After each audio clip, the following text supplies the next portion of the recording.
ఓ నా ప్రియమైన జతకాడా, ఆడది పెద్ద తెంపరి. భర్త పక్కనుండగానే వేరే మగాడితో కడుపు తెచ్చుకోగల జాన. అలాంటిది బయటికి పంపడం చాలా చిన్న విషయం అని ఆపై ఏవేవో 2 పలుకులు చెప్పి కళ్ళ మీద చేతులు తీసింది. గురుమూర్తి కళ్ళు నులుముకుంటూ ఇంతకీ ఎలా బయటికి పంపించిందో చెప్పలేదు అన్నాడు. సుఫల తలను చేతులతో టపీటపీమని కొట్టుకుంటూ అంది. రామాయణమంతా విని రాముడికి రాధకి ఏమన్నా సంబంధం ఉందా అని అడిగాడంట. పోనీ ఊహించండి, ఎలా బయటికి పంపించింది? ఏ సమయంలో అతను బయటపడ్డాడు? ఆ, నాకు అదే పని. ఇంతకీ గదిలో ఎవరు లేరంటావ్? మొత్తం వెతికారు కదండి. సుఫల ఠక్కున పచ్చిగా అంది. ఎత్తి చూపించానా? గురుమూర్తి కంగు తిని అంత పని చెయ్యకు అన్నాడు కంగారుగా. సరే అయితే, దేనికైనా అదృష్టం ఉండాలి. ఎదురింటి ఆంటీ దగ్గరికి వెళ్తున్నాను. 5 నిమిషాల్లో వచ్చేస్తాను. ఎందుకు? అడిగాడు కళ్ళు చిట్లించి. కృతజ్ఞత. మీకు లేనిది నాకు ఉన్నది. తల బద్దలు కొట్టి వెళ్తే ఆమె హాస్పిటల్లో చేర్పించి మంచి చెడు చూసింది. ఓసారి పలకరించి వస్తాను.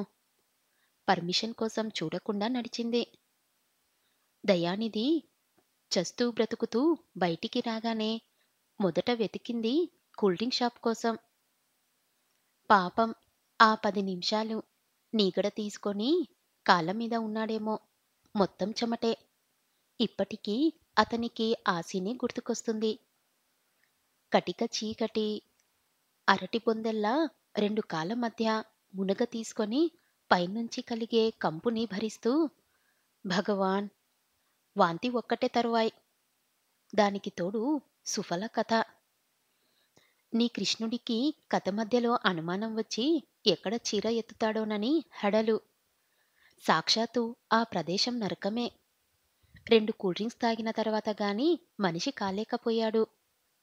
పెద్ద సిగరెట్ ఒకటి ముట్టించి, ఒరే త్రిమూర్తి, నన్నే ఇరికించావు కదరా. దయానిధితో స్నేహం మాత్రమే చూశావు. ఇప్పుడు కర్కత్వం చూస్తావు అనుకొని నోట్లోని పొగ వదిలాడు. సుఫలకి రాబోయే సమస్యలా చుట్టుమూగింది సిగరెట్ పొగ. రండి రండి ఆహ్వానించింది సుఫలని. సుఫల ప్రతి నమస్కారం చేసి ఓ కుర్చీలో కూర్చుంది.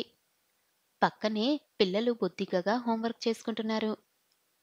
ఇల్లు ఇల్లాలిలా ఒద్దికగా నీట్గా ఉంది. చాలామంది ఆడవాళ్ళల్లా ఇంటిని పిల్లల్ని గాలికి వదిలేయలేదు. ఉండాల్సిన స్థానంలో అన్నీ ఉన్నాయి. ఎలా ఉంది నొప్పి? తగ్గిందా? అడిగిందామె. పర్వాలేదు, కొద్దిగా మెరుగయింది.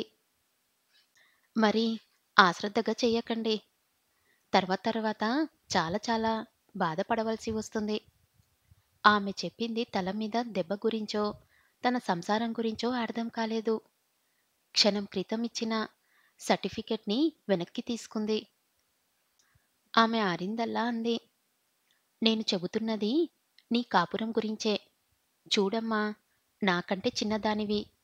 చనువు తీసుకుంటున్నాను. నా మాటలకి మనసు కష్టపెట్టుకోవద్దు. ఆడదానికి సంసారమే స్వర్గం. అలాంటి కాపురాన్ని కూలదీసుకోవటంలో భార్య పాత్ర కూడా ఉందని నా విశ్వాసం. మీరు అలా అనుకుంటే నేను చెప్పగలిగింది ఏమీ లేదు. సముద్రంలో ఉన్న వాళ్ళకే దాని లోతు తెలిసేది. మీరు ఒడ్డున ఉన్నారు. నేను ఊబిలో ఉన్నాను. దాంట్లోని బాధ నాకు మాత్రమే తెలుస్తుంది. భార్యాభర్తల తగాదాల్లో ఎవరు చెబుతుంటే వారిదే న్యాయమనిపిస్తుంది. నేను ఏం జరిగింది అని అనటం లేదు.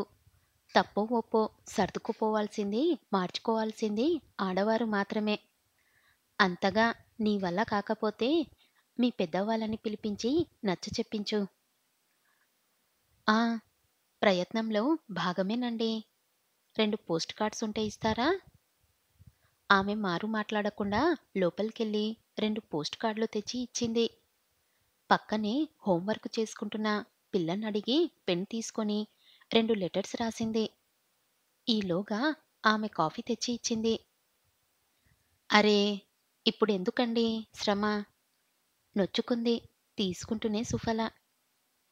చూడమ్మా! పరాయి వారి ఉత్తరాలు చదవటం తప్పు కానీ, అడ్రస్‌లు కాకతీయంగా చూడటం పొరపాటు కాదు. నీవు మీ వాళ్ళకి రాస్తున్నావని అడిగి తీసుకున్న కార్డు మీద లోకల్ అని హెడ్డింగ్ పెట్టావు.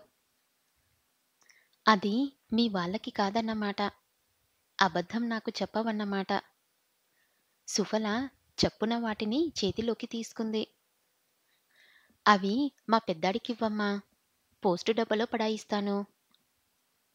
సుఫల ఎత్తిన తల దించుతూ పక్కనే హోంవర్క్ చేసుకుంటున్న పిల్లాడికిచ్చింది. నీ సొంత విషయాల్లో జోక్యం చేసుకుంటున్నానని అనుకోకపోతే చిన్న మాట.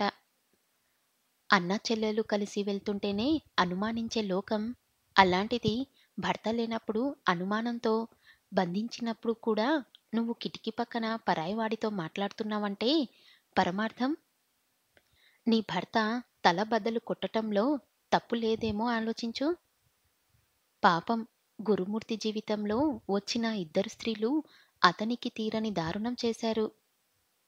సుఫల చివ్వున తలెత్తింది. లోకమా! ఎప్పుడు తెలుసుకుంటావు? గాజు అద్దంలో కనపడేది నిజమేమో కాని సత్యం కాదని. మళ్ళీ ఆమె చెప్పింది. మీకు మా వారి గురించి చెప్పలేదు కదూ! మనిషి మంచివారు. చక్కని వారే కాదు. మితభాషి, మంచి కలుపుకోగలతనం కలవారు. మంచివారితోనే స్నేహం చేసేవారు. నేను వారిని వారి ఇష్టాలని గౌరవిస్తాను. దయచేసి మరోసారి మీరు మా ఇంటికి రావద్దు. ఎప్పుడన్నా కష్టం వస్తే నేనే మొన్నటిలా వచ్చి ఆదుకుంటాను. వేడివేడి నీళ్లతో మొహాన కొట్టినట్లనిపించింది. చాలా దారుణమైన స్థితి. నెమ్మదిగా నిశ్శబ్దంగా లేచి అంది. లేచిపోయిన ఆడదాన్ని, వాడిపోయిన పూలని జాలిగా చూడాలి. ఇన్ని తెలిసినా మీకు అది తెలియకపోవటం బాధాకరం. నేను మొదట దాన్ని చెందినదాన్ని కాదు. వస్తాను. సుఫల ఆ ఇంటి గడప దాటింది. ఎందుకో ఆమె మనసు పిండినట్లనిపించింది. ఎవరినీ తప్పు పట్టాలనిపించలేదు కూడా. రావొద్దని లేదా తప్పుడు దానన్నందుకు కాదు.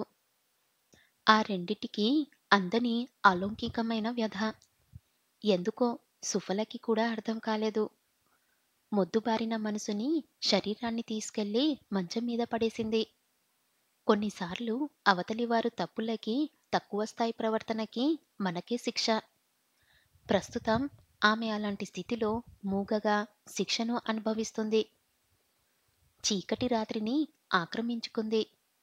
రాత్రి 10 గంటలు దాటలేదు. ఆ వీధిలో ఇద్దరు నడుస్తున్నారు. ఒక అతను భయంగా, బిడియంగా, మరో ఒకతను నిదానంగా, నిమ్మలంగా. అతని పేరు నాయర్. నడుస్తున్నాడే గాని అతని క్రితం రాత్రి సుఫలతో మాట్లాడిన మాటలే గుర్తుకొస్తున్నాయి. నాయర్ పిలిచింది చిన్నగా. కిటికీ దగ్గరకొచ్చాడు నాయర్. మీ వారు? తొంగి చూస్తూ అన్నాడు. నిద్ర మాత్రలు కలిపి ఇచ్చాను. మరో 2 గంటల వరకు ఏనుగులు తొక్కించినా లేవరు. ఏమిటమ్మా ఇదంతా? అడిగాడు అయోమయంగా. కురుక్షేత్రం. యుద్ధం చెయ్యటానికే నిర్ణయించుకున్నాను. హనుమంతుడిలా ధైర్యాన్ని, ఆసరాన్ని ఇస్తావని పిలిపించాను. తప్పకుండా చెయ్యగలిగిందైతే నా శాయశక్తులా ప్రయత్నిస్తాను. సుఫల చెప్పటం ప్రారంభించింది. ఆమె చెప్పే ఒక్కో మాట అతని గుండెని తాకింది. హృదయాన్ని బ్రద్దలు చేసింది.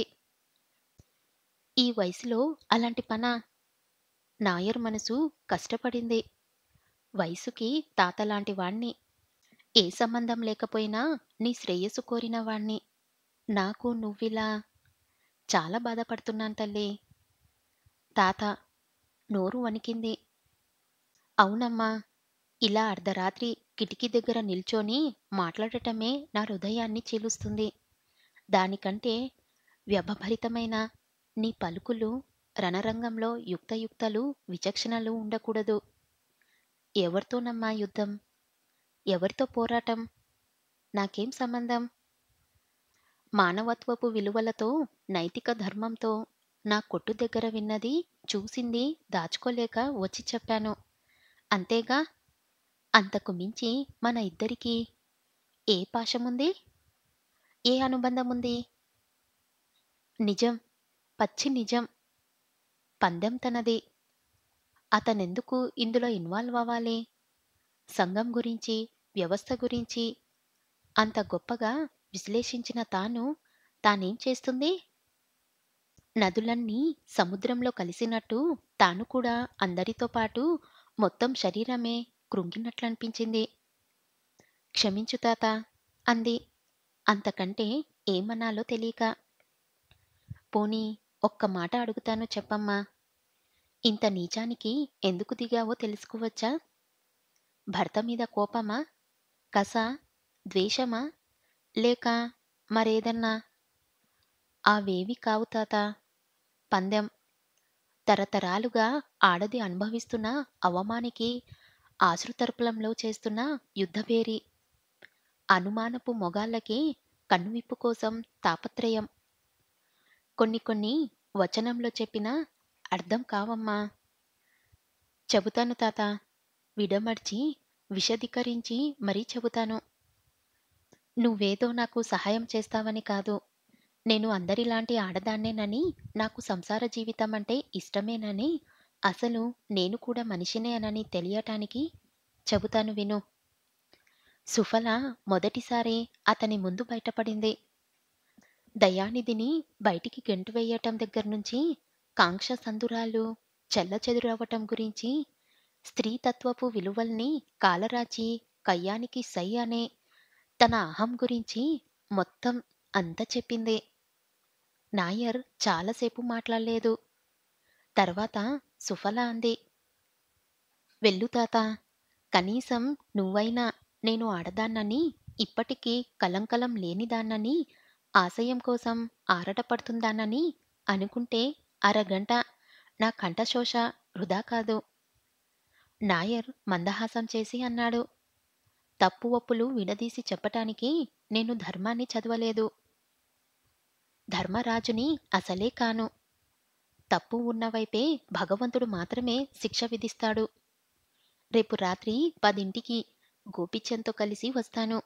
సిద్ధంగా ఉండమ్మా. ఆ ఇచ్చిన మాట ప్రకారమే గోపిచంద్ని తీసుకువస్తానన్నాడు నాయర్.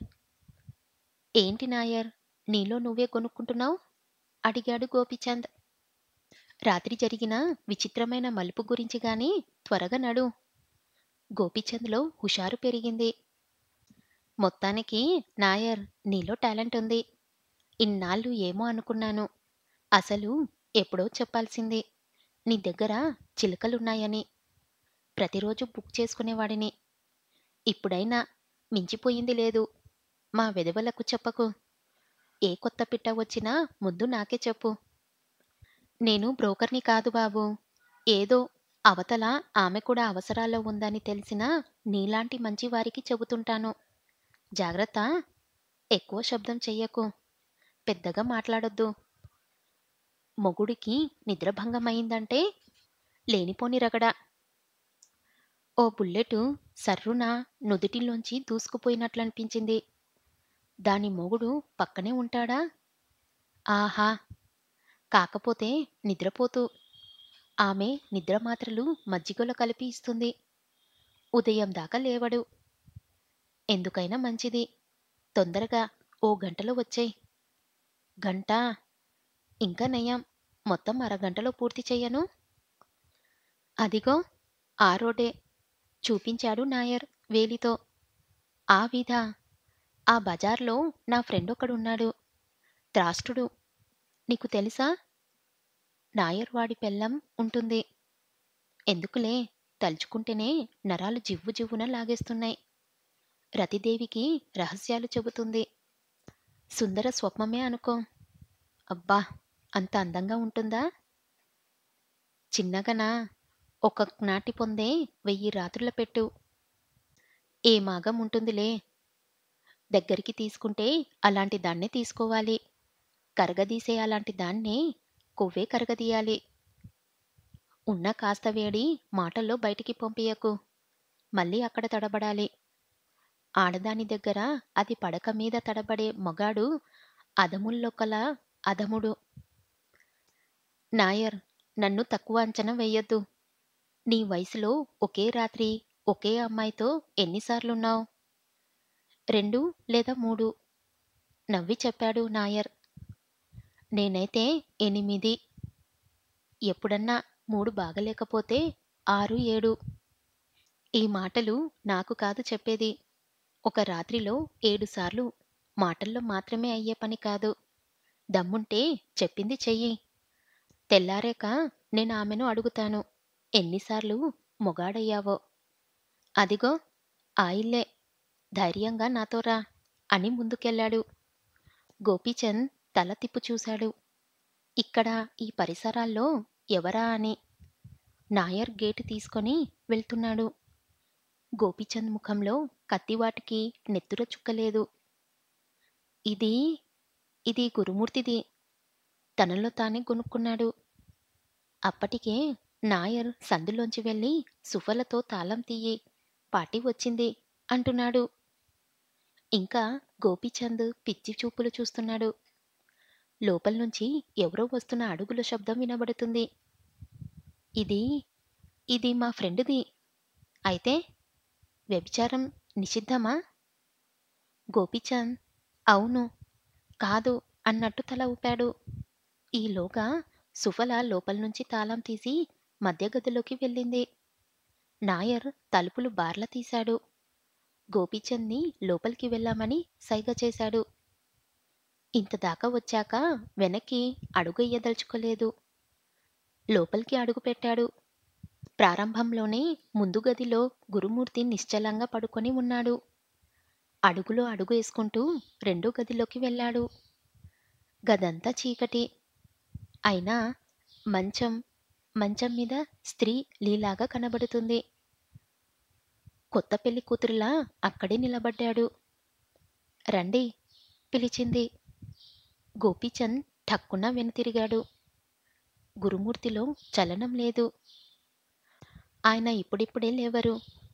5 నిద్రమాత్రలు. బహుశా 2-3 గంటల వరకు స్పృహ రాదు.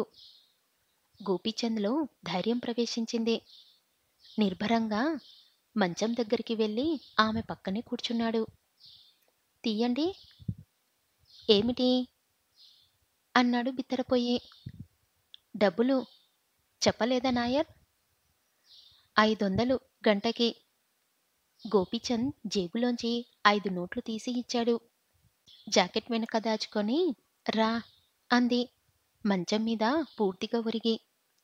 గోపీచంద్కి ఆ చర్య హసయమేసింది. 5 రూపాయల దానికి 500 దానికి తేడా కనపడలేదు. ఆ కొంపలో అంతే. 5 తీసుకోవటం, రమ్మని వాలిపోయి పైకి లాగటం. కొద్దిగా నయం, ఒక రకంగా పడుకొని మీదకి రమ్మంటుంది.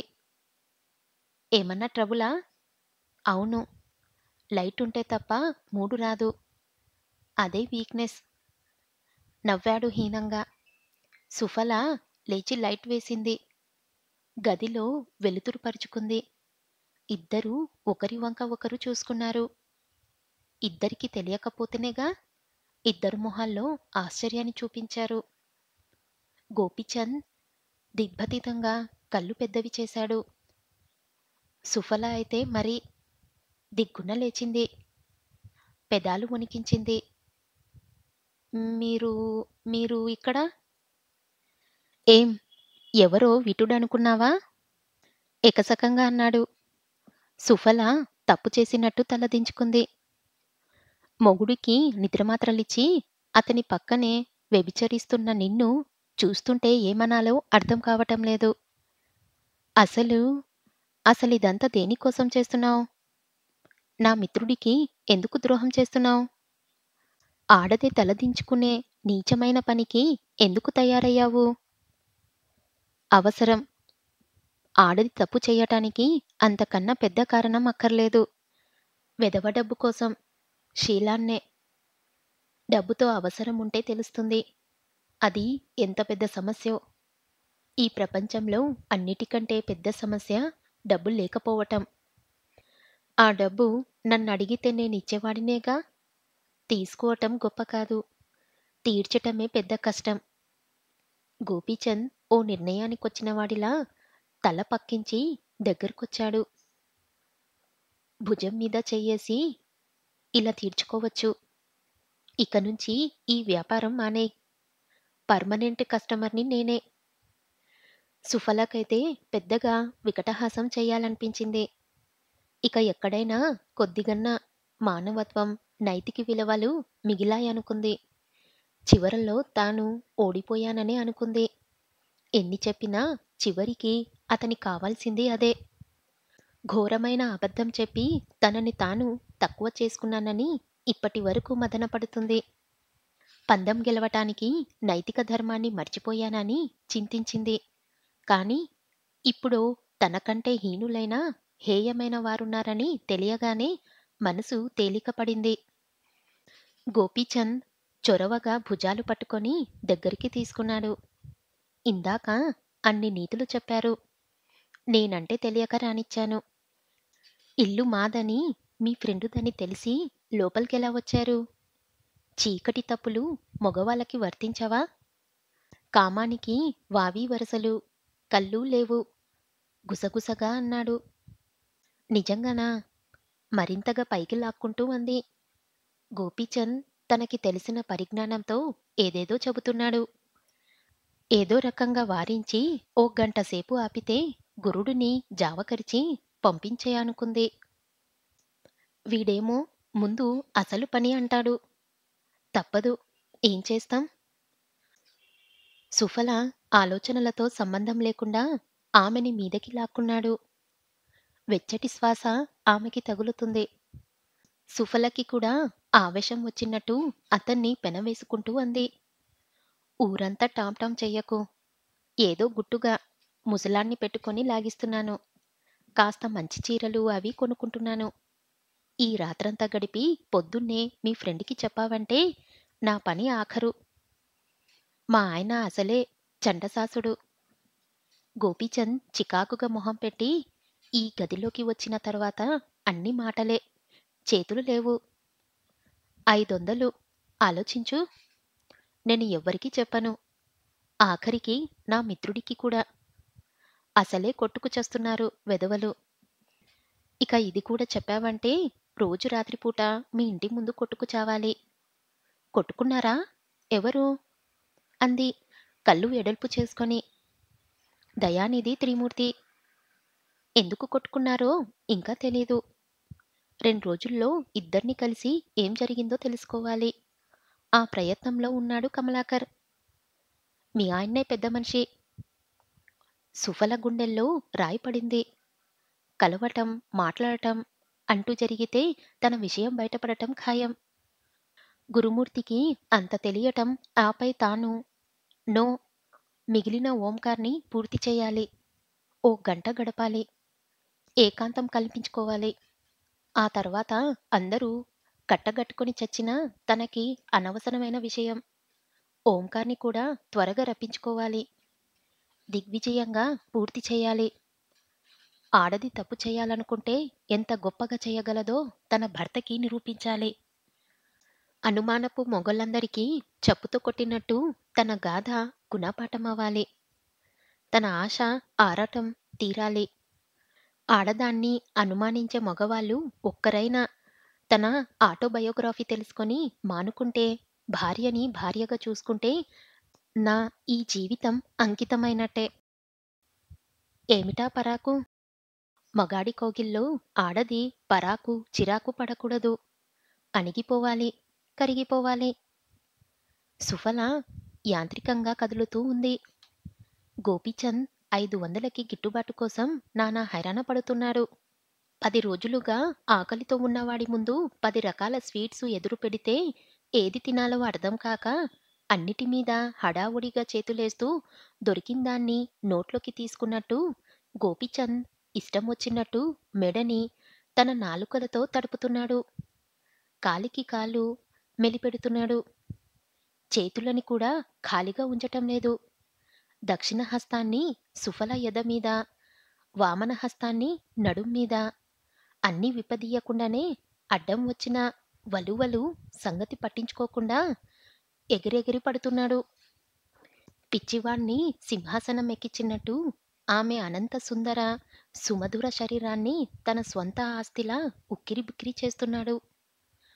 మనసులోని అయిష్టాన్ని మొహంలో కనపడకుండా భగవాన్, త్వరగా కాలింగ్ బెల్ మోగేలా చూడు అని వేడుకుంటుంది. గోపీచంద్ ఆవేశం చూస్తుంటే మొత్తం ప్రపంచమే వచ్చినా ఇడదీసిన విడిపోయేలా లేడు. ముగ్గురిలో కనపడని పిచ్చి ఆవేశం, ఆడదాన్ని అబగా లాక్కునే తత్వం. అదే సమయంలో పొగర్ని ఆపుకోలేక పమిటలాగాడు. సుఫలకి పిన్ పెట్టుకోవటం అందరి ఆడవారిలానే అలవాటు. సహజంగా లాగిన విసురుకి పర్మని శబ్దం చేసింది. అదేదో ఘనకార్యమైనట్టు రొమాన్లా, మన్మధుడు క్యూపిడిలా సగర్వంగా చూశాడు. బంగారం లాంటి చీర. సుఫల సిన్సియర్గా బాధపడింది. గోపీచంద్ చీర గురించి ఆలోచించే స్థితిలో లేదు. చినిగిన చీరని, చిరుబురులాడే ఆమె పదాల్ని అస్సలు పట్టించుకోలేదు. విసురుగా పక్కకి నొక్కి పెట్టాడు. హమ్మా! అరిచింది అతని దూకుడికి. పరిపూర్ణమైన పురుషుడికి అష్టమదులు ఉంటాయంట. పాపం సుఫల కర్మకాలి గోపీచంద్లో రెండు మదలు పుష్పలంగా ఉన్నాయి. ఒకటి స్త్రీ మదం, 2 యవ్వన మదం. అది కాక గోపీచంద్ వయసు 35 పైన ఆ వయసు గల వారితో సరసం. నుడుగు మీసాల యువకుడి ఆత్రమంతా. ఒకరికి ఏమీ తెలియదు, రెండో వారికి అన్నీ తెలిసి ఎక్కడ మిటాలో ఎక్కడ నొక్కాలో తెలియటం వల్ల ప్రస్తుతం సుఫల రెండో వాడితో ఆ బాధపడుతుంది. ఇష్టముంటే అది వేరే సంగతి. సాక్షాత్తు స్వర్గమే కనబడుతుంది. ఆమెకి ఆ నరకాన్ని తప్పించటానికన్నట్టు కాలింగ్ బెల్ కిచకిచామంటూ అరిచింది. సైలెన్స్ అన్న ఆ పని పిల్లల గోల. గోపీచంద్ కాలింగ్ బెల్ని పట్టించుకోలేదు. సుఫలే శక్తినంత ప్రయోగించి విదిలించింది. కానీ వదిలితేనేగా. ప్లీజ్ వద్దనకు. నెల రోజుల దాహం. చచ్చిపోతున్నాను.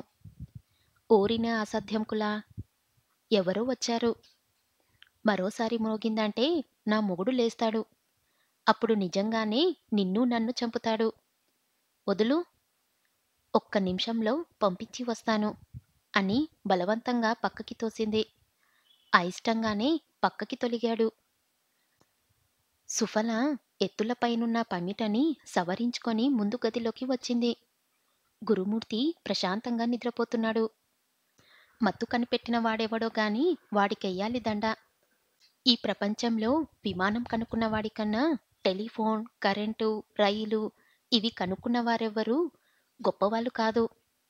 మత్తుమందు కనుక్కున్నవాడే ఈ ప్రపంచంలో సంబంధం లేకుండా హాయిగా, ప్రశాంతంగా, కుళ్ళు, స్వార్థం, విషం మరిచి నిదురించే ఔషధం మత్తుమందు.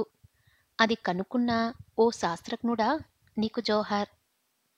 సుఫల ఆ శాస్త్రజ్ఞుని సర్టిఫికెట్ ఇస్తూనే తలుపు తీసింది. ఎదురుగా నాయర్. గిర్రున వెనక్కి తిరిగింది. కంగారుగా పరిగెత్తింది. ఆ సమయంలో ఆమె కనులు ఉద్వేగంగా కదులుతున్నాయి. గుండెల మీద చెయ్యి వేసుకొని, మా అమ్మ నాన్న వచ్చారు.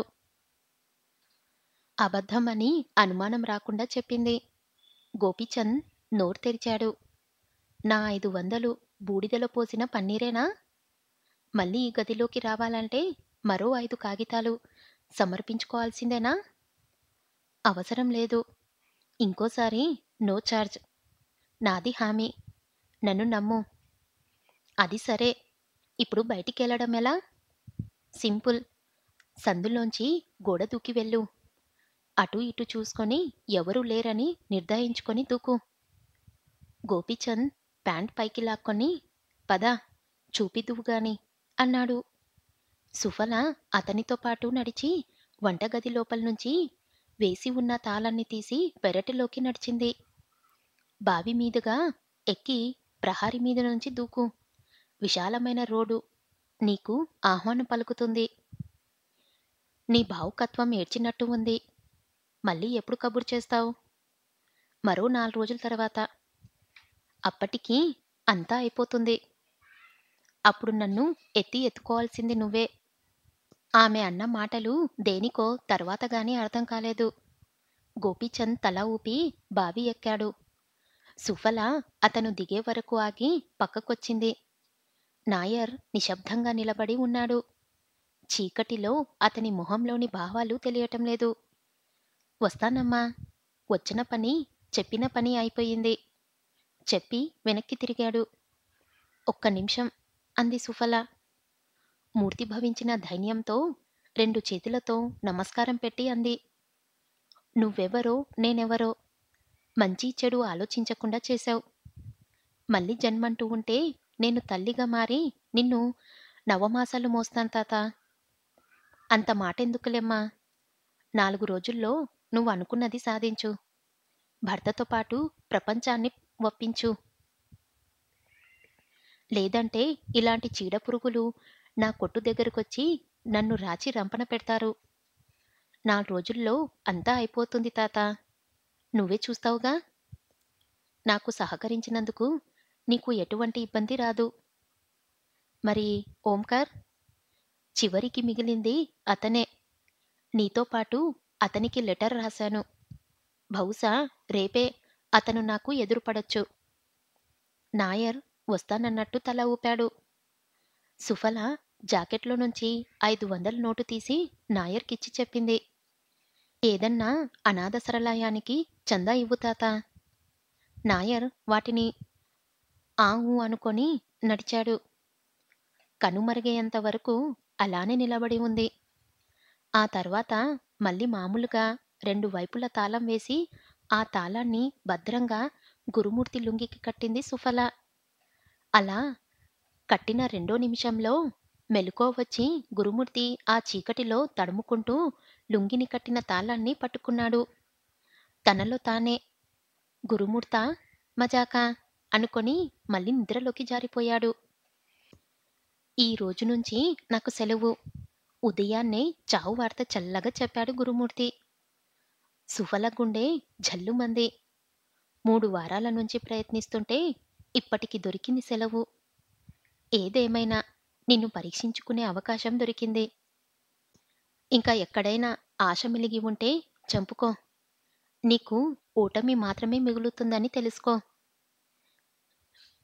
మీరలాంటి అపోహల్లోనే ఉండండి. నా విజయాలు తెలిస్తే అసూయపడుతారు. గెలుపు వివరాలు అప్పుడప్పుడు వినే కంటే మొత్తం అన్నీ ఒకేసారి వింటే మీకు నాకు తృప్తి.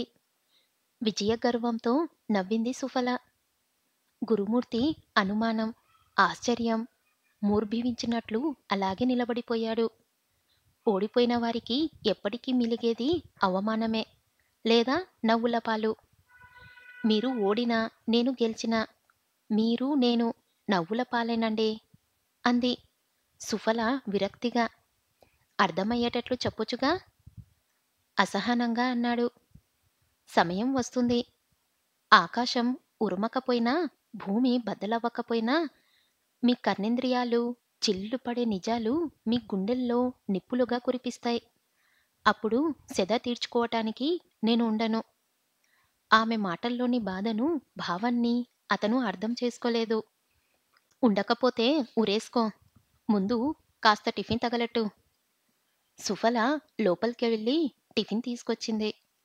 ఉప్మా ప్లేటు అతని ముందు పెట్టింది. గురుమూర్తి స్పూన్తో ఉప్మా తీసుకుంటూ అన్నాడు. ఏమిటో 2-3 రోజులుగా మొద్దు నిద్రపోతున్నాను. అసలు ఉనికే తెలియటం లేదు. కానీ ఎంత గాఢ నిద్రలో ఉన్నా రొంపిలో కట్టిన తాళాన్ని వదలటం లేదులే. సుఫల పరిహాసంగా నవ్వుతూ చట్నీ వడ్డించింది. అదే సమయంలో బయట రిక్షా ఆగింది. రిక్షాలోంచి ఓ బురక యువతి దిగింది. ఆమె వంక చూశాడు గురుమూర్తి. నా ఫ్రెండ్ చెప్పింది సుఫల. గురుమూర్తి అసహనంగా ముఖం పెట్టాడు. అవతల తగాదాన్ని పరిష్కారం చెయ్యాలి. అంతా ఎదురు చూస్తుంటారు. నేను కూరలు తీసుకువచ్చి ఇచ్చేలోపు ఆమె గారిని పంపేయ్. తాళం వేసి నేను కూడా వెళ్తాను. సుఫల తల ఊపింది. ఆమె లోపలికొచ్చింది. నమస్కారం బావగారు అంది సన్నగా. మాట మొగాడి మాటలా గరుకుగా ఉంది. గురుమూర్తికి కడుపులో దేవినట్లయింది. గబగబా టిఫిన్ నోట్లో కుక్కుకొని 5 నిమిషాల్లో వస్తాను అని లేచాడు. భర్తకు సంచి అందించింది సుఫల. గురుమూర్తి బయటికి నడిచాడు. నేరుగా కూరల దుకాణం దగ్గరకు వెళ్ళి కావలసిన కూరలు కొన్నాడు. ఇంకా చిల్లర రావాలి. చిల్లర లేకపోవటంతో కూరలామె పక్కకు వెళ్ళింది. గురుమూర్తి ఓపికగా నిల్చున్నాడు. 10 నిమిషాలకు చిల్లర తెచ్చి చేతిలో పోసింది. అన్ని 10 పైసల బిళ్ళలు. పప్పు చిల్లర. అది కాదు. అతను ఆలోచిస్తున్నది జర్మన్ సిల్వర్. ఎస్, అదే. అది ఓంకార్దే. జర్మన్ సిల్వర్ ఉంగరం. తనకి బాగా గుర్తు. సుఫల ఫ్రెండ్ అని చెప్పినా ఆమె నమస్కారం పెట్టినప్పుడు చేతికి కనిపించింది. అంటే అంటే గురుమూర్తి గుండెలు వేగంగా కొట్టుకున్నాయి. ఓంకారన్న మాట. అదే సమయంలో అక్కడ సుఫలకి ఆమె రాసిన కార్డిచ్చాడు. ఏంటిది అన్నాడు. ఓంకార్ గారు, నేను మిమ్మల్ని ఇలా సహాయం అడగవలసి వస్తున్నందుకు నాకు బాధగా ఉంది. మా వారితో నా బాధలు వ్యధలు ఎక్కువయ్యాయి. ఎవరికి చెప్పుకోవాలో మరెవరి సహాయం అర్థించాలో అర్థం కాక తల్లడిల్లిపోతున్నాను. ఎందుకో మీరు మాత్రమే నన్ను ఈ ఊబి నుంచి బయటికి తీస్తారని పదే పదే అనిపిస్తుంది. ఒక్కసారి వస్తారా? గుండె విప్పి నా బాధ చెప్తాను. మామూలుగా రాకండి. నా భర్త ఎవ్వర్ని రావద్దని చెప్పాడని తెలుసు. వచ్చి చనువు తీసుకొని మాట్లాడినా అది నాకు ముప్పే. డ్రామాలాడే మీకు ఆయన కళ్ళ ముందే రావటం ఎలాగో నేను చెప్పనవసరం లేదు. కలవండి. సంతోషిస్తాను. ఎదురు చూస్తుంటాను. శుక్రవారం మీకోసం. సుఫల పెదవి విరిచి మళ్ళీ అతని చేతికిచ్చింది. ఏమిటి నాటకం? అడిగాడు ఓంకార్. నాటకం కాదు, వాస్తవం. జీవితమనే సాలెగూటిలో చిక్కుకున్నాను. రక్షించాల్సిన వాడే భక్షకుడయ్యాడు. నాకు మీరే దిక్కు.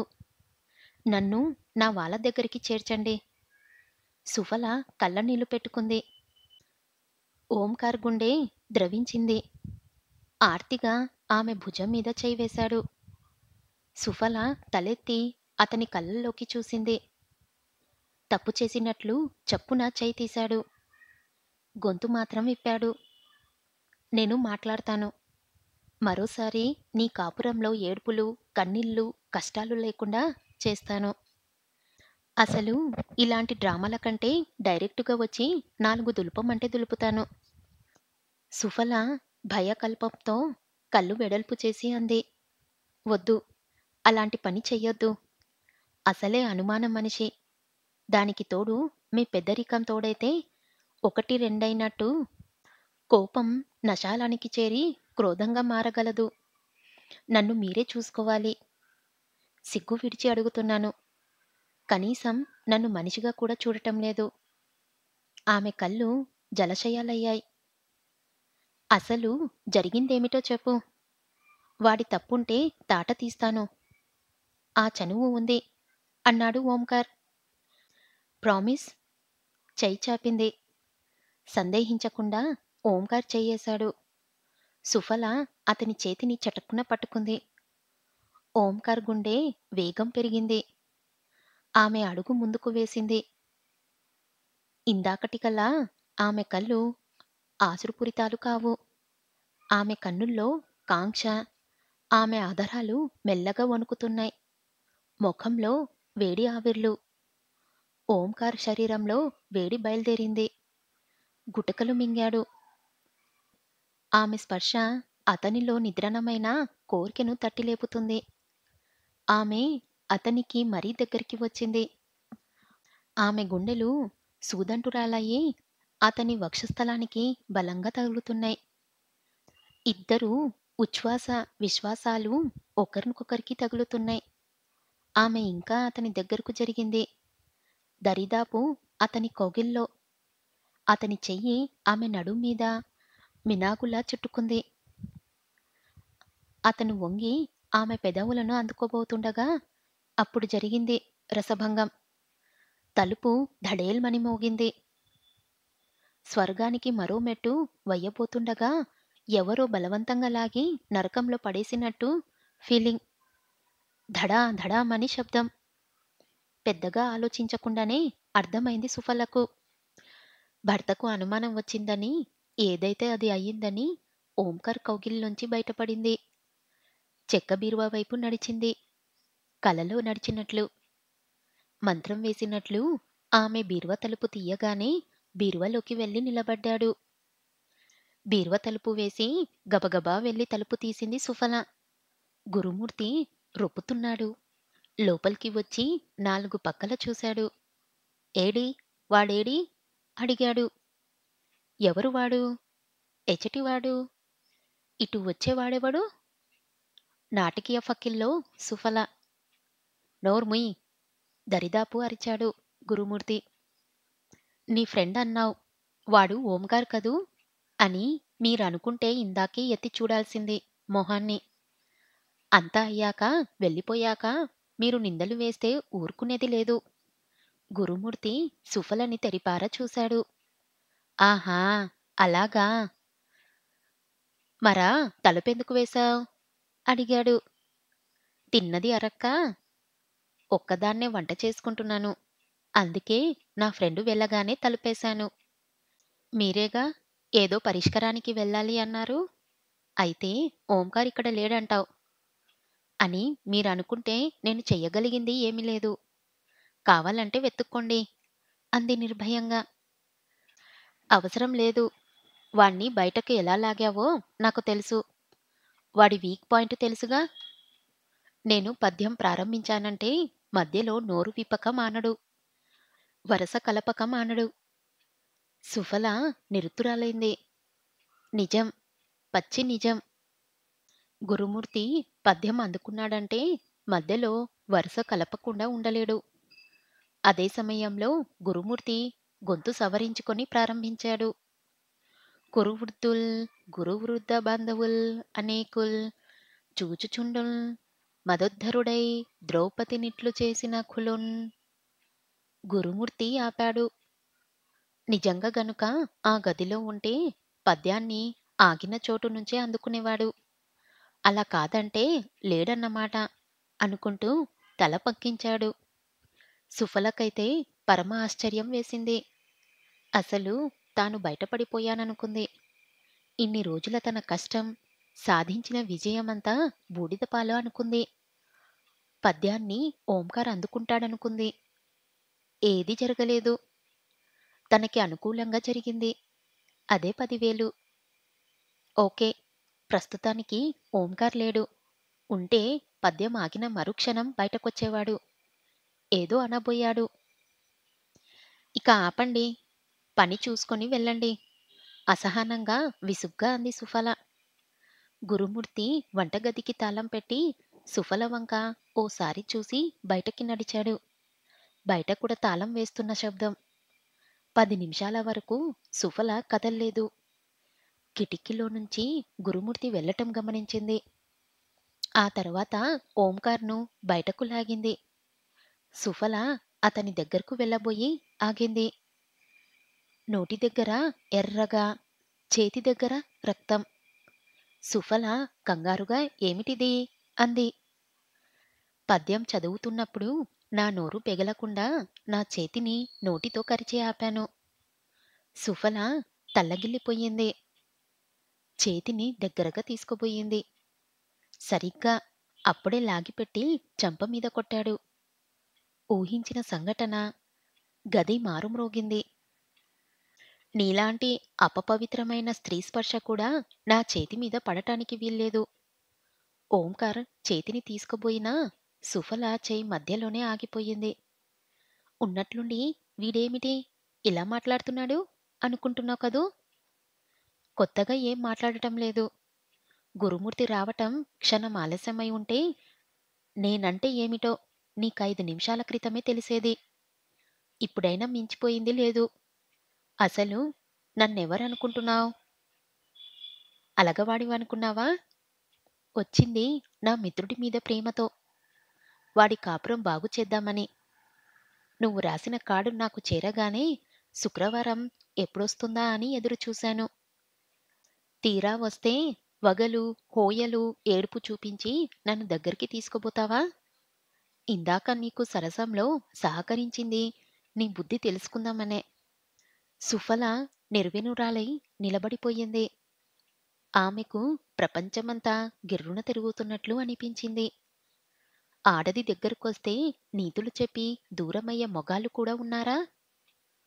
ఓంకార్ మళ్ళీ చెప్తున్నాడు. వాడు చెప్తుంటే ఏమిటో అనుకున్నాను. వాడి బాధను అర్థం చేసుకోలేక వాడ్నే అన్నాను.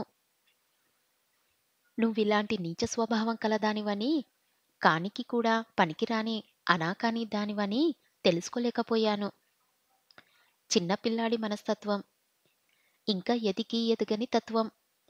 అలాంటి వాడినా నీ తుత్రం చూసి నిన్నేదో బాధలు పెడుతున్నాడనుకున్నాను.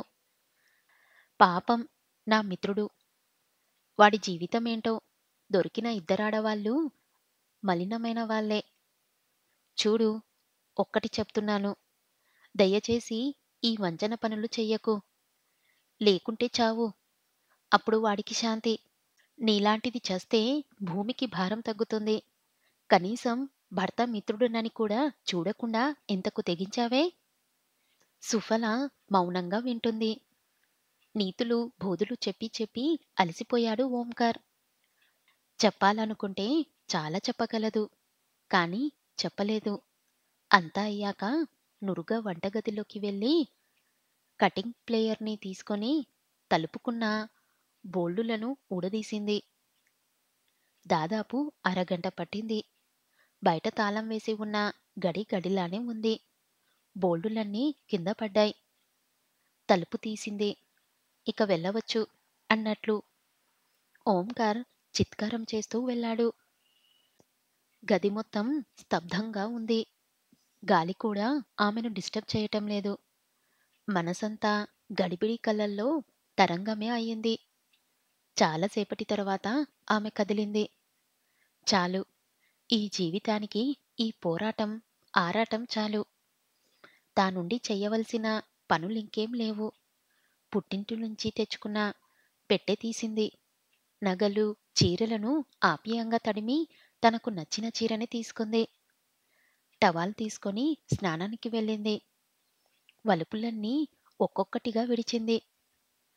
ముత్యాల ముంతలాంటి చెంబుతో నీళ్లు పైకి వేసుకుంది. ఎర్రటి శరీరం మీద ఆ నీరు జలజలా రాలాయి. శరీరానికి హాయి, మనసుకు. అరగంట సేపటికి ఆ నీ బాత్రూం నుంచి బయటకు రాలేదు. పరిమళ ద్రవ్యాలతో నలుగు పెట్టించుకొని స్నానం చేసినట్లు తేజస్సుతో వెలిగిపోతుందది. తడిలేని టవల్తో మొహం తుడుచుకుంది. కురులు విదిలించుకుంది. మెడలో నానుతాడు సరిచేసుకుంది.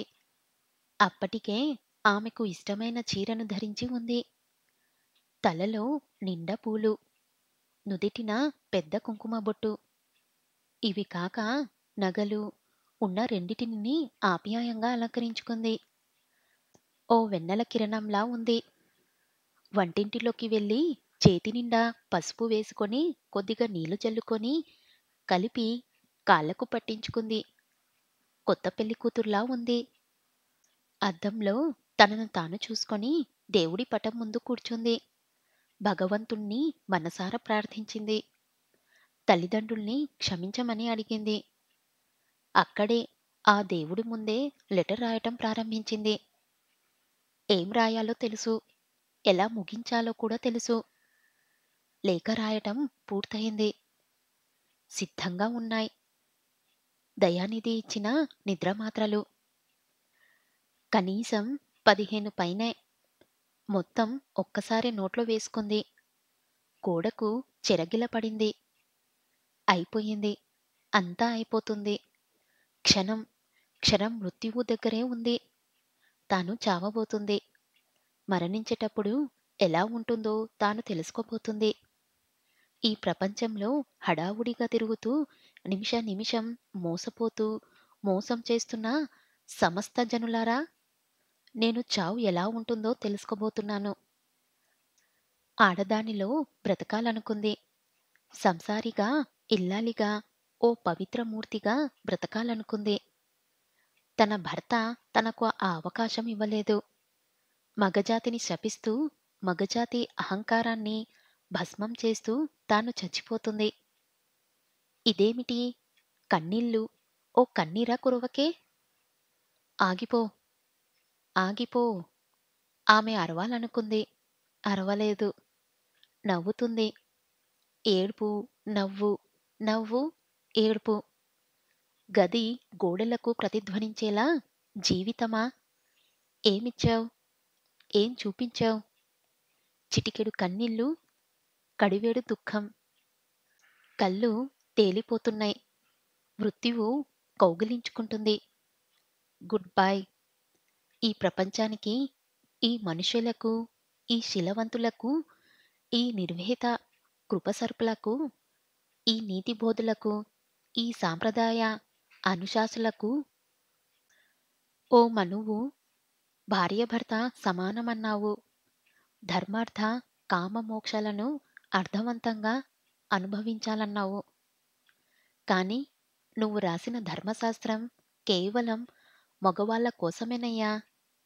మగవాళ్ళ అహం రక్షించటానికి, మగవాళ్ళ సంఘం నడపటానికి. ఎందుకంటే నువ్వు మగవాడివేనయ్యా. నీలో కూడా మగబుద్ధేనయ్యా ఉంది. మగవాడికో నీతి, ఆడదానికో నీతి సృష్టించిన నువ్వు ధర్మశాస్త్ర పితామహుడు కావు. మగపక్షపాతివి. ఆమె కళ్ళ ముందు నల్లటి తెరలు, మృత్యువు తెరలు. నా మరణం ఎవ్వర్ని సానుభూతిని కలిగించదని తెలుసు. ఎందుకంటే నేను అబలను, అసహాయురాల్ని, అభాగ్యురాల్ని, ఇల్లాల్ని, గృహిణి, వెలయాల్ని, పతితను, సతిని, పుణ్యవతిని. చివరకు ఆఫ్టర్ ఆల్ నేనొక ఆడదాన్ని. ఆడదాన్ని. కాని నా గురించి కన్నీరు కార్చో ఓ మనిషి. నాకు తల్లిగా, చెల్లిగా, భార్యగా, ప్రియురాలిగా, పుట్టుక నుంచి చావు వరకు నీకోసమే, నీ సుఖం కోసమే నా నరాలు, నా రక్తం, నా సమస్త ఊడ్చినందుకు ఓ మనిషి, ఓ మగవాడా, నా కోసం కన్నీరు కార్చు. ఓ రచయితగా, ఓ పాలకుడిగా, ఓ న్యాయవాదిగా, ఓ భర్తగా, ఓ తండ్రిగా ఆలోచించు. ఓ మనిషిగా, మనసున్న మనిషిగా నీ అర్ధభంగం, అంతర్యాన్ని, ఆక్రోశాన్ని అర్థం చేసుకో ఓ మనిషి. నువ్వు ఆలోచించినంత కాలం, నీవు అర్థం చేసుకోలేనంత కాలం ఈ ఆడద బానిస, వెలయలుగా, ఓ దాదిగా మారుతుంది. కాని నువ్వు, నువ్వు ఆలోచించవు. నీ నరాల్లో, నీ రక్తంలో అహం, మగవాడిననే అహం, దుర్మార్గం, దానవత్వం నీలో విలయతాండవం చేస్తున్నంత వరకు సతిసావిత్రులు, అనసూయలు అలానే దిగ్ధమైపోతారు. పవిత్రత మనిషికి కాదయ్యా, మనసుకు ఉండాలి. ఆడది నీ తల్లే కదయ్యా. నీ ప్రియురాలు, భార్య నీతో కలిసి బ్రతకటానికి, చావటానికి సిద్ధంగా ఉన్న ప్రేమమయ్యి అని తెలుసుకో. ధర్మశాస్త్రంలో కాదు, సంప్రదాయాల్లో కాదు. ఆడదాన్ని తెలుసుకోవాల్సింది ప్రేమతో, అనురాగంతో, మమతతో, ఆత్మీయతో. ఆమెకు స్పృహ తప్పింది. చావుకు ముందే అదేగా జరిగేది. చెప్పండి. అంటే అలా బెల్లం కొట్టిన రాళ్ళ మినకుండిపోతారే? అసలు కొట్టుకోవాల్సిన పరిస్థితి ఏమొచ్చింది? ఇద్దరూ ఒకరి వంక ఒకరు తినేసేలా చూసుకున్నారే తప్ప సమాధానం రాలేదు. చెప్పండిరా, ఎందుకు తన్నుకు చచ్చారు? మిమ్మల్ని ఇక్కడికి చేర్చింది ఒకరినొకరు చూసుకోవటానికి కాదు. అరిచాడు గురుమూర్తి. వాడు వాడు వట్టి వెధవ. స్నేహధర్మం మరిచాడు.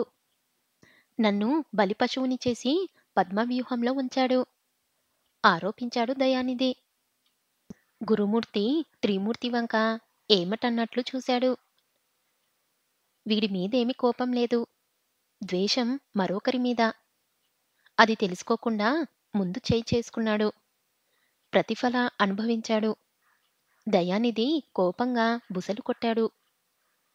ఉంటే దానిమీద తీర్చుకో. నీ వల్ల నేను ఎలాంటి విషమస్థితిలో ఉన్నానో తెలుసా? గుండె లాగటం ఒక్కటి తరువాయే. హుష్! అసలేం జరిగిందో చెప్పి ఏడవండి రెట్టించాడు కమలాకర్. మౌనమే సమాధానం.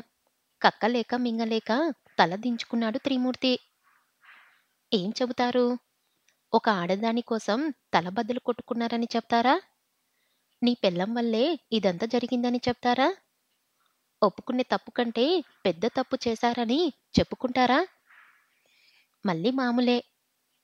గురుమూర్తికి కోపం నశాలానికి అంటింది. తమాయించుకొని లేచి కమలాకర్తో అన్నాడు. ఇక అనవసరం.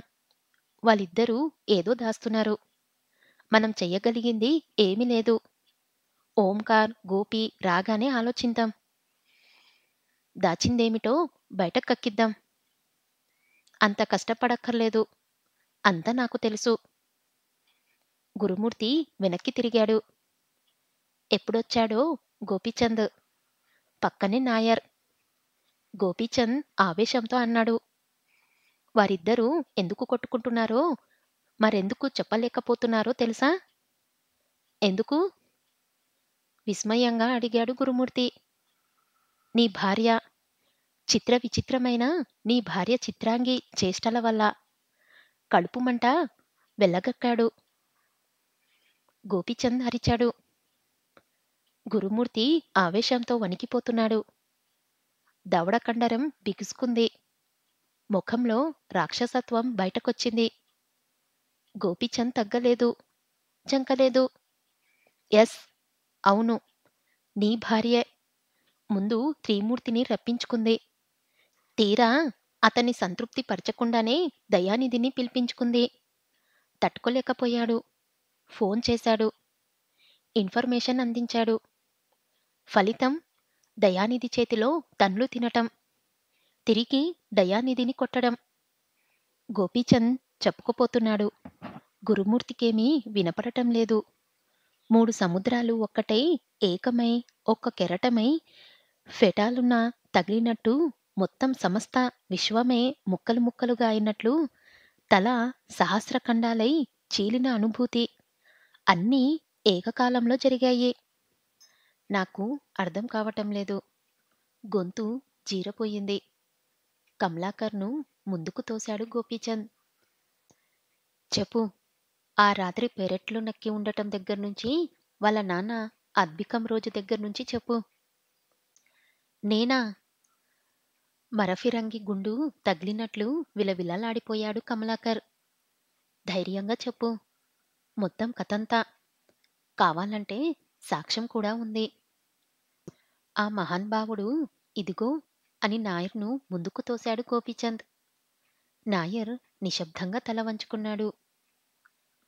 మీరు పందెలు కట్టుకోవటం, మమ్మల్ని వెధవల్ని చెయ్యటం, ఒకరికి బయటున్నానని తప్పించుకోవటం, మరొకరిని ఇంకోసారి అని వెళ్ళి రమ్మనటం, ఏమిటిదంతా? ఆడది సై అంటే ఏ మొగాడైనా ఆశపడతాడు, ప్రయత్నిస్తాడు. అలాగే దయానిధి ఆశించాడు.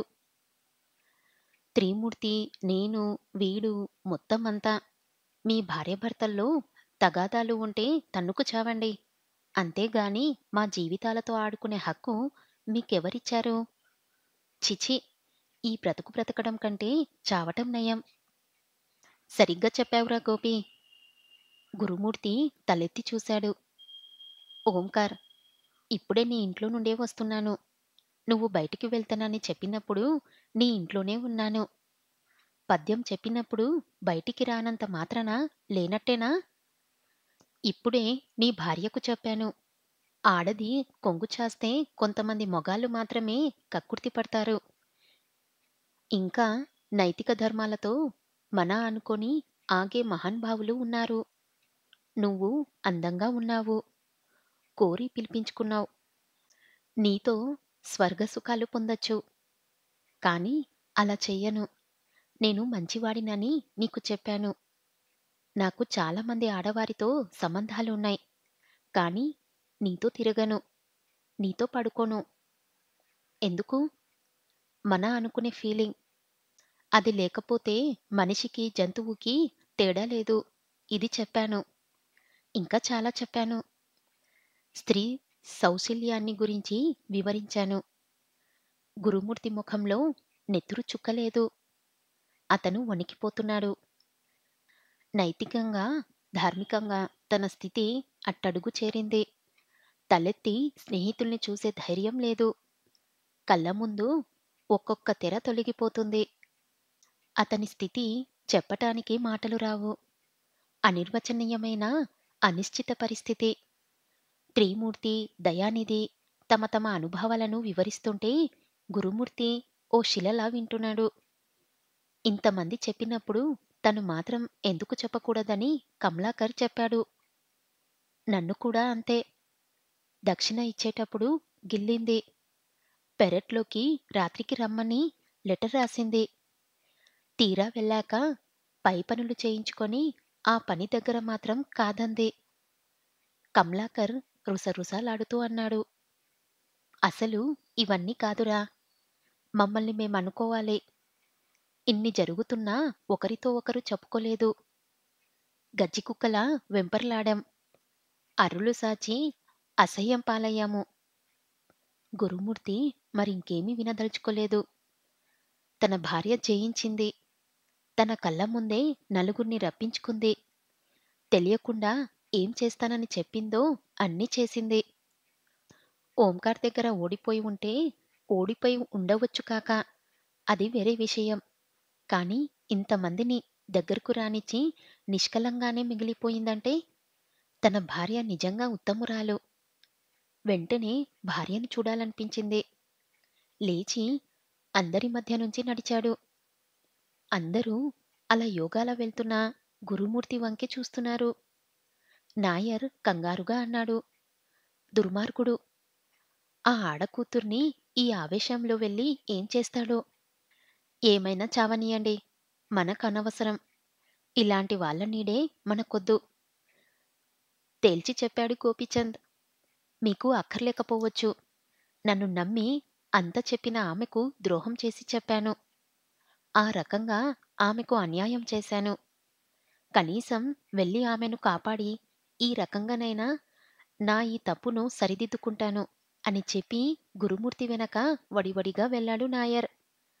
అసలు ఇంత డ్రామా ఉందని నీకెలా తెలిసింది? అడిగాడు దయానిధి. గోపీచంద్ నవ్వాడు. సింపుల్. నాయర్ వాళ్ళ ఆవిడ దగ్గరికెళ్ళి మీ ఆయనేడి అని ఉదయం నుంచి రెండుసార్లు అడిగాను. నేను అడిగింది ఒకందుకు. అంతకు ముందు నేను వాడికి 500 ఇచ్చాను. అది అడుగుతుంటే రేపు రేపు అని అంటున్నాడు. విసుగేసి విషయం తేలుద్దామని వెళ్ళాను. వెళ్ళిన ప్రతిసారి కనబడకపోతుంటే కొద్దిగా చిరాకు పడ్డాను. వాళ్ళ ఆవిడ భయపడుతూ మా ఆయనదేమీ లేదు అని మొత్తం చెప్పింది. నేను చెప్పినా వినకుండా ఆయన్నే ఆమెకు సహాయం చేస్తున్నాడు అంటూ ఏదేదో అంది. మొత్తానికి సంథింగ్ ఈజ్ రాంగ్ అనిపించింది. ఆలోగా ఎవడో అనాథాశ్రమం నుంచి వచ్చి నాయర్ 500 చందా ఇస్తానన్నాడు. ఏది? అన్నాడు. కాఫీలు, టీలు అమ్ముకునేవాడు 500 చందా ఇవ్వటమేమిటి?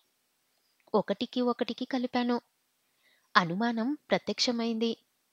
ఏదో ఉందనుకున్నాను. నాయర్ గొంతు మీద కత్తి పెట్టాను. మొత్తం కథంతా నీ భార్య చెప్పిందని బెదిరించాను. లొడలొడ వాగేశాడు పిరికి సన్యాసి. వెంటనే మీ దగ్గరికి లాక్కొచ్చాను. త్రిమూర్తి సిగ్గుగా అయినా భాగవతం చాల్లే. పరాయివాడు వింటే మొహాన ఉమ్మేస్తాడు అన్నాడు. సరి సరి. అంతా ఓసారి వాడింటికి వెళ్ళి క్షమాపణ చెప్పి వద్దాం. పదండి. ఇంత కథ నడిచిందని తెలియక ఆమె ముందు చాలా వాగాను. ఆపై వాడి దోవ వాడిది, మన దోవ మనది. ఆమెకి క్షమాపణ చెప్పాల్సిన బాధ్యత అందరికీ ఉంది అన్నాడు ఓంకార్. ఎవ్వరూ కదల్లేదు. ఓంకార్ మళ్ళీ అన్నాడు, దయచేసి పదండి. వాడి కోసం కాకపోయినా ఆమె కోసం, ఆమె నిజాయితీ తెలియపరచటానికైనా పదండి. గురుమూర్తి సర్వం కోల్పోయిన జూదారిలా నడుస్తున్నాడు. శరీరంలోని ప్రతి జీవకణం నుసి అయినట్లు కుంచించుకుపోయాడు. మొహంలో దైన్యం, మనసంతా వైరాగ్యం. జీవితంలో ఓడిపోయినప్పుడు వచ్చేది అదేగా. ఎక్కడో దూరంగా గుడి మైకుల్లో నుంచి గీత వస్తుంది. దాన్నేమీ గురుమూర్తి వినటం లేదు. సుఫలే కళ్ళ ముందు మెదులుతుంది. వెళ్ళి ఏమడగాలి? మరేం మాట్లాడాలి? అసలు ఆమె కళ్ళల్లోకి చూడగలనా? పందెం కట్టిన రోజు తాను ఓడిపోతానని అనుకోలేదు. ఏదో ఒక సమయంలో తాను పట్టుకోగలననే అనుకున్నాడు. తీరా అంతా అయ్యాక ఓడి గెలిచింది. అన్ని అవకాశాలు ఉండి, అన్ని ఎత్తులు వెయ్యగలిగి, అంత దగ్గరకు రానిచ్చి ఏమీ పోగొట్టుకోకుండా స్వచ్ఛంగా, నిర్మలంగా ఉండిపోయింది. నిజంగా తాను అనుకున్న ఆడదే అయితే ఎప్పుడూ దిగజారేది. కాని అలా చెయ్యలేదు. చెయ్యగలనని నిరూపించింది. తన మీద ప్రేమతో స్వచ్ఛంగా ఉండిపోయింది. గురుమూర్తి కళ్ళు చెమ్మగిల్లాయి. తప్పు చేశాను సుఫల. నిన్ను అవమానించి ఘోరమైన తప్పిందాన్చేశాను. పందెం పేరుతో నన్ను నేను సమాధి చేసుకున్నాను. ఇక జీవితంలో అంత చీకటే. నీ జీవితాన్ని కటికమయం చేసిన నాకు మిగిలింది అదే. తనలో తాను గొనుక్కున్నాడు. ఇంటి దగ్గరకొచ్చాడు. తన ఇంట్లోకి తాను వెళ్ళటానికి జంకాడు. ఇప్పుడు ఇల్లు గుడిలా తోచింది. ఆహ్వానం పలుకుతున్నట్లు తలుపులు తీసి ఉన్నాయి. గడప దగ్గర చెప్పులు వదిలి అడుగులో అడుగు వేశాడు. గుమ్మం దాటాడు. సుఫల ముందు గదిలో గోడకు ఆనుకొని శూన్యంలోకి చూస్తుంది. గురుమూర్తి దగ్గరికి వెళ్ళాడు. గొంతులోకి మర్ధవం వచ్చింది. మొదటిసారి ప్రేమగా చెయ్యి వేశాడు. అతను చెయ్యి వెయ్యగానే ఆమె శరీరం మెల్లగా కిందకి జారింది. దిర్భాంతితగా ఆమె వంక చూశాడు. ఓ లేజర్ కిరణం తన కంటిని కాలుస్తున్న అనుభూతి. సుఫల అతను అరిచాడు. గుప్పెట తెరిచింది. చేతిలో లెటర్. అదే సమయంలో మిత్రబృందం అక్కడికి వేగంగా వచ్చారు. పరిస్థితి అర్థమైంది. రిక్షా కోసం వేగంగా బయటికి పరిగెత్తారు. గురుమూర్తి చేతులు వణుకుతున్నాయి. ఉత్తరం మడతలు విప్పాడు. యావండి, ఈ ఉత్తరం మీ చేతిలో పడేసరికి బహుశా నేను ఈ లోకంలో ఉండకపోవచ్చు. వైతరిని నది పరిసరాలు దాటిపోయి ఉండవచ్చు. నేను ఓడిపోయానో గెలిచానో నాకు ఇప్పటికీ అర్థం కావటం లేదు. ఏదేమైనా నేను దురదృష్టవంతురాల్ని, నష్టజాతకురాల్ని. భగవంతుడు అందం, తెలివి ఇచ్చాడు. కాని అదృష్టం ఇవ్వలేదు. అపురూపమైన సంసార జీవితం ఇవ్వలేదు. పోయిన జన్మలో నేను దేవుణ్ణి రాళ్లతో పూజ చేసి ఉంటాను. అందుకే ఈ జన్మలో మీలాంటి భర్తనిచ్చాడు. అయినా నేను సర్దుకున్నాను. కుక్కిన పేనులా పడి ఉన్నాను. నన్ను అనుమానించినా, చీటికి మాటికి హింసించినా, కాని మీ ఫ్రెండ్తో మీరాడించిన నాటకాన్ని మాత్రం తట్టుకోలేకపోయాను. నాకు తెలిసినంతవరకు మనిషి అనేవాడెవ్వడూ తన మిత్రుణ్ణి భార్య మీద టెస్టింగ్ పేరుతో పంపించడు. అది నాకు తెలిసింది. ఎలా తెలిసిందనేది మీకనవసరం. అప్పుడే నిర్ణయించుకున్నాను. మీకు నాకు ఇక సరికదా అని. అలా నిర్ణయించుకున్నానో లేదో, నా తల్లిదండ్రుల అమాయకమైన మొహాలు కనపడ్డాయి. వారి ముందు నేను తల ఎత్తుకోలేను. భర్త అనుమానించిన ఆడది సంఘం దృష్టిలో చెడిపోయినట్లే. కాళ్ళు కడిగారు, కన్యాదానం చేశారు. వారి బాధ్యత తీరిపోయింది. మళ్ళీ నేను వాళ్ళ దగ్గరకు వెళ్ళదలుచుకోలేదు. చావే పరిష్కారం అనుకున్నాను. అదే సమయంలో మీరొచ్చారు. మాట మాట పెరిగింది. పందెం నిశ్చయమైపోయింది. ఎలాగో చావబోతున్న దానిని ఆడది చీర విప్పాలంటే క్షణం ఎలా పట్టదో గడుసుతనంగా మొగడి కళ్ళు కప్పగలనన్న అంతకన్నా తక్కువ క్షణమే పడుతుందని నిరూపించాలనుకున్నాను. భార్యాభర్తల మధ్య ఉండాల్సింది నమ్మకం. ఆ నమ్మకంతోనే భర్త అనే మగవాడు ఆమెను, ఆమె పిల్లల్ని బాధ్యతగా చూసుకుంటాడు. మీలా ప్రతివాడు నా భార్య మంచిదేనా? పాలవాడితో నవ్వుతూ ఎందుకు మాట్లాడింది? రోడ్డు మీద పోయేటప్పుడు బయట ఎందుకు సవరించుకోలేదు? అంటే పెద్ద తిరుగుబోతంటే అని మీలా నిర్ధారానికి వస్తే ఎన్నో కాపురాలు ఇంత హాయిగా జరగవు. మీలాంటి వారు వేలల్లో ఒక్కరు. ఆ వేలల్లో ఒక్కరులాంటి మీకు బుద్ధి చెప్పటానికి చావును వాయిదా వేసుకున్నాను. పందానికి సరే అన్నాను. ఖచ్చితంగా మీరు ఓడిపోతారని తెలుసు. నా మీద నమ్మకంతో కాదు, ఆడదాని శక్తియుక్తుల మీద విశ్వాసంతో. మొదట నేను టచ్ చేసింది త్రిమూర్తిని. ఆ రోజు అకౌంట్స్ చెయ్యటానికి వస్తాడని తెలుసు. మీకు గుర్తుండే ఉంటుంది. వంటింట్లో కదల్లేక ఎటుపక్క అడిగేస్తే దేనిమీద కాలేస్తాననే భయంతో మీరు స్తబ్దంగా నిల్చుండిపోతే, ఆ చీకటిలో ముందు గదిలో త్రిమూర్తి చేతిలో మొదటిసారి నలిగాను. అప్పుడే గనుక నేను కొద్దిగా సహకరిస్తే దగ్గర్లో గోడ ఉంది. ఇద్దరి శరీరాల్లో వగరు, పొగరు ఉంది. సమయం ఉంది. కానీ నేను అక్కడిదాకా తీసుకువచ్చి విడిపోయాను. అప్పుడు నేనెంతగా ఏడ్చానో ఆ భగవంతుడికే తెలుసు. కందలి పద్ములు వంటి నా కన్నుల్లో కన్నీళ్లు అయిపోయి రక్తమే వచ్చింది. 18 సంవత్సరాలు అపూర్వంగా భర్త కోసం ఎదురుచూశాను. మురిపెంగా, ఆశగా, ఆనందంగా దాచుకున్న దాన్ని, పదిలంగా చూసుకుంటున్న దాన్ని పరాయి మగాడి కౌగిల్లో ధారపోసినందుకు నా శరీరంలో చివరి రక్తపు బిందువు రక్తపు కన్నురుగా బలింకింది. గుండె అంతులేని వ్యధతో పగిలి ముక్కలైంది. నేను అప్పుడే చచ్చిపోయానండే. అలా మొట్టమొదటి విజయం సాధించాను. రెండవ టార్గెట్ కమలాకర్. మీ నాన్నగారి అబ్దికం రోజు కమలాకర్ రావటానికి మీరు కుదిర్చిన బ్రాహ్మణుడు రాకపోవటానికి కారణం త్రిమూర్తి. నా మాంసం ముద్ద మీద కోరికతో బ్రాహ్మణుడిని తప్పుడు అడ్రస్ ఇచ్చి దారి మళ్లించింది అతనే. ఆ రోజు బియ్యం పోసే మిషతో చీటిని సంచిలో వేశాను. పాపం ఆయాసపడుతూ మన పెరట్లో మట్టిలో దొంగలా కుక్కలా నక్కి ఉన్నాడు. మరుసటి రోజు ఉదయాన్నే దేవుడికి పూజ చేస్తున్నప్పుడు అడిగారు గుర్తుందా? రాత్రి బయటనున్నానని చెప్పి ఇప్పుడు పూజ చేస్తున్నావ్? రాత్రి ఎవడొచ్చాడని? నిజంగానే బాత్రూంలో కమలాకర్ ఉన్నాడు. నీకు చెప్పిన అబద్ధమే అతనికి చెప్పాను. శరీరాన్ని మలినం చేసుకున్నానే కాని మనసును కాదు. దయానిధిని కావాలంటే మార్గం ఒక్కటేనని తెలుసుకున్నాను. అందుకే మిమ్మల్ని కావాలని రెచ్చగొట్టాను. మీరు కొడతారని తెలుసు. కొట్టినప్పుడు దెబ్బ ఎక్కడ తగలాలో కూడా ప్లాన్ వేసుకున్నాను.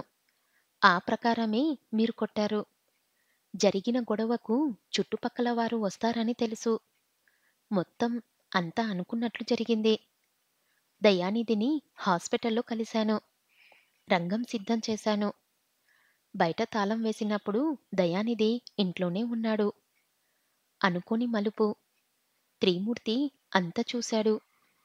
ఈషతో మీకు శ్రేయోభిలాషిలా ఫోన్ చేశాడు.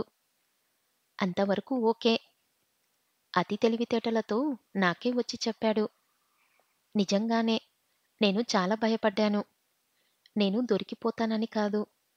మీ అనుమానాన్ని నిజం చేస్తున్నానేమోనని. జీవితంలో ఇక నేను ఏం చెప్పినా మిమ్మల్ని నమ్మించలేనని. మీతోనూ మీ చుట్టుపక్కల మాయని మచ్చలా మిగిలిపోతానని. సరిగ్గా ఆ సమయంలోనే ఓ అద్భుతమైన ప్లాన్ రూపుదిద్దుకుంది. చిలుక చెప్పిన కథల్లో గాథ గుర్తుకు వచ్చింది. మీకు కళ్ళు మూసినప్పుడు దయానిధి చీరలోంచి పిల్లిలా పాకుతూ పోయాడు. అంతా స్ప్లిట్ సెకండ్‌లో జరిగింది. ఇప్పటికీ నేను బాధపడుతూనే ఉన్నాను. గోపీచంద్‌ని రప్పించుకున్న పద్ధతి నేనొక వ్యభిచారినని చెప్పి పిలిపించుకున్నాను. ఎప్పుడూ నా ఆప్తులు, నా ఆప్తులు అని చెప్తుంటారు. తెలుసుకోండి ఇప్పటికైనా. ఈ ప్రపంచంలో మానవ సంబంధాల్ని ఆర్థిక సంబంధాలు, అవకాశపు సంబంధాలే. ఇల్లు చూసి వెనక్కి పోవచ్చుగా? పోలేదు. నిద్రమాత్రలు మింగిన మిమ్మల్ని దాటుకుంటూ మధ్యగదిలోకి వచ్చి చాలాసేపు ఉన్నాడు. 500 వట్టి పుణ్యానికే ఇచ్చిపోయాడు. నాలుగోది వరకు విజయం నాదే. ఐదో వ్యక్తి దగ్గరే. ఓంకార్ ఇంకా నైతిక విలువలు, మన అనుకునే ఫీలింగ్స్ ఉన్నారని నిరూపించాడు. శీలం గురించి, అభిమానం గురించి తెలియచెప్పాడు. నేను ఓడిపోయాను. ఓంకార్ దగ్గర ఓడిపోయాను. ఇంకా ఇంటి ముందు ఆమె దగ్గర ఓడిపోయాను. ఇంటి ముందు పొరుగామె దృష్టిలో నేను పతితని. నన్ను వాళ్ళింటికి రావొద్దని చెప్పింది. చెప్పండి, ఎందుకు నాకీ శిక్ష? నేనేం తప్పు చేయలేదు. మానం పోగొట్టుకోలేదు. పరాయి పురుషుణ్ణి తాకటం అటుంచి, నా యుక్త వయసులో పెళ్లి కాకముందు కనీసం శృంగారం గురించి సరైన అవగాహన లేదు. మీకు తెలుసో లేదో, మన మొదటి రాత్రి నా సరసమైన వాళ్ళు, జోడి అయిన వాళ్ళు వివరించాడు. వారు చెప్తుంటే అద్భుతమనుకున్నాను. ఎన్నెన్నో కోరికలతో మనసు పులకరించింది. కానీ పడక గదిలో నిరుత్సాహం, మొత్తం వ్యవహారం మీదే అసహ్యం. ఇప్పుడు చెప్పండి, నేను చెడిపోయి మీ దగ్గరకు వచ్చానా? మీ దగ్గరకొచ్చిన తర్వాత మలినమయ్యానా? నలుగురితో నేను శారీరకంగా పడుకోవచ్చు. ఈ శరీరంలో ఎన్నెన్నో భావాలు, ఎంతెంత బరువున్నాయో వారు చెప్పగలరు. శీలం పోవటానికి, వారి చేతుల్లో నేను నలిగిపోవటానికి తేడా లేదు. నేను జీవితంతో ఓడిపోయాను. ఆడదానిగా గెలిచాను. ఇకనైనా మనసు మార్చుకోండి. ఆడదాని మీద గౌరవం పెంచుకోండి. మరో స్త్రీ అయినా ఈ ప్రవర్తనకు బలి అవ్వకుండా జాగ్రత్త పడండి. ఎప్పటికి తెలుసుకుంటారు? మళ్ళీ రెండోసారి మగాడు తల్లి ప్రేమను చావి చూసేది భార్య దగ్గరే అనే సత్యం. నా చావు ద్వారా తెలుసుకొనైనా కళ్ళు తెరవండి. ఆడదే గనుక ఓ పురుషుని ఇష్టపడితే అతన్ని తన గదిలోకి రప్పించుకోవటానికి ఏదైనా చేస్తుంది. అడుగుకు ఓ అడ్డంకిని మొగుడు ఉంచిన ఆమె చెయ్యాలనుకున్నది చీకటి కూడా తెలియకుండా చెయ్యగలను. అది తెలుసుకుంటే చాలు. ఉంటాను. ఇది చెప్పటానికే నేను బ్రతికింది. మీతో పంతం పంటింది. పందెం కట్టింది. నా భర్తలో ఉన్న విషబాణాల్ని పెలకలించుకున్నాను. ఈ నా చివరి క్షణాల్లో రాసింది అక్షర సత్యమని నమ్మితే, నేను నిష్కళంకమైన దానినని మీరు నమ్మితే నా ఆత్మ శాంతించినట్లే. ఎవరో కవి అన్నట్లు కన్ను తెరిస్తే జననం, కన్ను మూస్తే మరణం. రెప్పపాటే కదా జీవితం. కానీ రెప్పపాటు జీవితం నాకు ఓ మహాయుగంలా గడిచింది. అలాంటి జీవితం మళ్ళీ ఇవ్వొద్దని ఆ సర్వేశ్వరుని మనసారా ప్రార్థిస్తూ, మీకు జీవితాంతం నా కథ ఓ ఆరని వ్యధలా, ఓ జ్వలించే సత్యంలా నిలవాలని, నాలాంటి జీవితం ఆ పగవారికి కూడా రావొద్దని మీ దగ్గర్నుంచి శాశ్వతంగా సెలవు తీసుకునే మీ అర్ధాంగి సుఫల. పుట్టినరోజు నాడే మరణం. ఆ అదృష్టం ఎంతమందికుంటుంది? జననం క్షణం, మరణం క్షణం. మధ్యనున్నది అరక్షణం. ఓ విశ్వాసమా, నువ్వు నాకు కనబడటం లేదు. నేను ఇక లేను. దేవుణ్ణి ప్రేమకు పాత్రులైన వాళ్ళు యవ్వనంలోనే మరణిస్తారంట. కనీసం ఆ దేవుడిది ప్రేమకైనా నేను నోచుకోగలిగాను. తెర దించండి. తమాషా ముగిసింది. ఓ కన్నీటి కణం అతని కోటి కోసల అర్ధంగా నిలిచిపోయింది. గురుమూర్తి చేతిలో ఉత్తరం గాలికెగిరి కింద పడింది. కింద ఉన్న ఉత్తరాన్ని కమలాకర్ లాక్కున్నాడు. తర్వాత దయానిధి, ఆ తర్వాత గోపీచంద్, త్రిమూర్తి, వరుసగా అందరూ, అందరి గుండెలు విషాదంతో మునిగిపోయాయి. నాయర్ ఒక్కడే అంత తెలిసిన జ్ఞానానిలా మౌనంగా కళ్ళు మూసుకున్నాడు గోడ కానుకొని. అతని గుండెల్లో ఓ బీభత్స సముద్రఘోష. అతని మనసుల్లో ఆర్తిక. అమ్మ సుఫల, ఎంత పని చేశావమ్మా! డాక్టర్ గారు థియేటర్ నుంచి బయటికి వచ్చారు. అంతా లేచారు. అందరూ ఆయన చెప్పే సమాధానం కోసం చెవులు రిక్కించారు. ఆయన గురుమూర్తి భుజం మీద అనునయంగా చెయ్యి వేశాడు. డాక్టర్ అన్నాడు అదూర్ధగా గురుమూర్తి. ఆమె నిద్రపోతుంది. అయితే ఇక్కడ కాదు అన్నాడు డాక్టర్. అవును, ఆమె నిద్రపోతుంది. ఈ అనుమానాల నుంచి, ఈ నీచత్వాల నుంచి, ఈ కామందులకు దూరంగా పరమ పవిత్రమైన నిద్రదేవత హస్తంలో నిద్రపోతుంది. ఆమెకు శాశ్వత శాంతి అక్కడే. నాయర్ ఆ మాటలను పైకి అనలేదు, అనుకున్నాడు. ఇంతటితో ఈ కథ సమాప్తం.